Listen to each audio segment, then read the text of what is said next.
Risk எடுக்க விரும்பாத முதலீட்டாளர்களுக்கு போஸ்ட் ஆஃபீஸில் எண்ணற்ற திட்டங்கள் வழங்கப்படுது.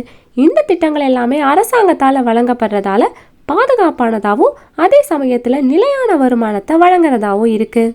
அதுலேயும் குறிப்பாக போஸ்ட் ஆஃபீஸுகளில் இருக்க ஃபிக்ஸ்டு டெபாசிட், ரெக்கரிங் டெபாசிட் திட்டம் எல்லாமே பார்த்தீங்கன்னா மக்கள்கிட்ட ரொம்பவே பிரபலமாக இருக்க முதலீட்டு திட்டங்கள். மொத்தமாக முதலீடு செய்ய முடியாதவங்க கூட போஸ்ட் ஆஃபீஸில் வழங்கப்படுற ரெக்கரிங் டெபாசிட் திட்டத்தில் முதலீடு பண்ணுறது மூலமாக காலப்போக்கில் தங்களோட செல்வத்தை அதிகரிச்சுக்கலாம். இந்த போஸ்ட் ஆஃபீஸ் ஆர்டி திட்டம் அப்படிங்கிறது தனிநபர்கள் 5 ஆண்டுகளுக்கு ஒவ்வொரு மாதமும் நிலையான தொகையை டெபாசிட் செய்யலாம். இந்த போஸ்ட் ஆஃபீஸ் ஆர்டி திட்டத்தில் குறைந்தபட்சம் 100 ரூபாயிலிருந்தே முதலீடு செய்யலாம். இந்த திட்டத்துக்கு ஆண்டுக்கு 5.8% 6.8% வரைக்கும் வட்டி வழங்கப்படுது. இந்த ஆர்டி திட்டம் பார்த்தீங்கன்னா தனிநபர்கள் 5 ஆண்டுகளுக்கு ஒவ்வொரு மாதமும் நிலையான தொகையை டெபாசிட் செய்யறதுக்கு அனுமதிக்குது. முதிர்வு காலம் முடிஞ்சதும் மொத்தமாக தாங்கள் முதலீடு செஞ்ச தொகையையும் வட்டியையும் சேர்த்து பெற்றுக்கலாம்.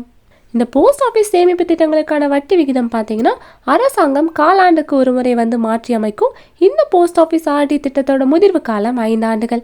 இந்த முதிர்வு காலம் பார்த்தீங்கன்னா ஒவ்வொரு திட்டத்துக்கும் ஏற்ப மாறுபடும். உதாரணமாக பிபிஎஃப் திட்டத்துக்கு 15 ஆண்டுகள், சுகன்யா சம்ருதி யோஜனா திட்டத்துக்கு 21 ஆண்டுகள் அப்படின்னு ஒவ்வொரு திட்டத்துக்கும் ஏற்ற மாதிரி முதிர்வு காலம் இருக்கும். உங்களோட பணத்தை முன்கூட்டியே திரும்ப பெறணும் அப்படின்னா 1 வருஷத்துக்கு அப்புறமா நீங்கள் பணத்தை திரும்ப பெறவும் அனுமதிக்கப்படுது. இந்த ஆர்டி திட்டத்துக்கு கூட்டு வட்டி வழங்கப்படுது. உங்களோட வருமானத்தை நீங்கள் கணக்கிடணும் அப்படின்னா நீங்கள் ஆர்டி கால்குலேட்டரை பயன்படுத்திக்கலாம். நீங்கள் இந்த போஸ்ட் ஆஃபீஸ் ஆர்டி கால்குலேட்டரை பயன்படுத்துறது மூலமாக நீங்கள் எவ்வளவு முதலீடு செய்ய போகிறீங்க, முதிர்வு காலம் முடிஞ்சதோ அதுக்கு எவ்வளவு வட்டி விகிதம் வழங்கப்படும் அப்படிங்கிறது எல்லாமே சரியான தகவல்களை தெரிஞ்சுக்கலாம். நீங்கள் போஸ்ட் ஆஃபீஸ் ஆர்டி திட்டத்தில் தொடர்ந்து 5000 ரூபாயை முதலீடு செய்கிறீங்க அப்படின்னு வச்சுக்கலாம். 6.7% வட்டி விகிதத்தில் 5 ஆண்டுக்கு அப்புறமா நீங்கள் 3 லட்சம் ரூபாயை முதலீடு செஞ்சுருப்பீங்க. அதுக்கு வட்டியாக 56,830 ரூபாய் கிடைக்கும். இது மூலமாக உங்களுக்கு 5 ஆண்டுகளுக்கு அப்புறம் மொத்த முதிர்வு தொகையாக 3,56,830 ரூபாய் கிடைக்கும். ஸோ இந்த திட்டத்தில் பார்த்தீங்கன்னா குறைந்தபட்சம் 100 ரூபாயிலிருந்தே கூட முதலீடு செய்யலாம். ஸோ நீங்கள் எவ்வளவு தொகை முதலீடு செய்கிறீங்களோ அதுக்கு தகுந்த மாதிரி உங்களுக்கு வட்டியும் வருமானமும் கிடைக்கும். ஸோ அதிகமாக தான் முதலீடு செய்யணும் அப்படிங்கிறதெல்லாம் கிடையாது.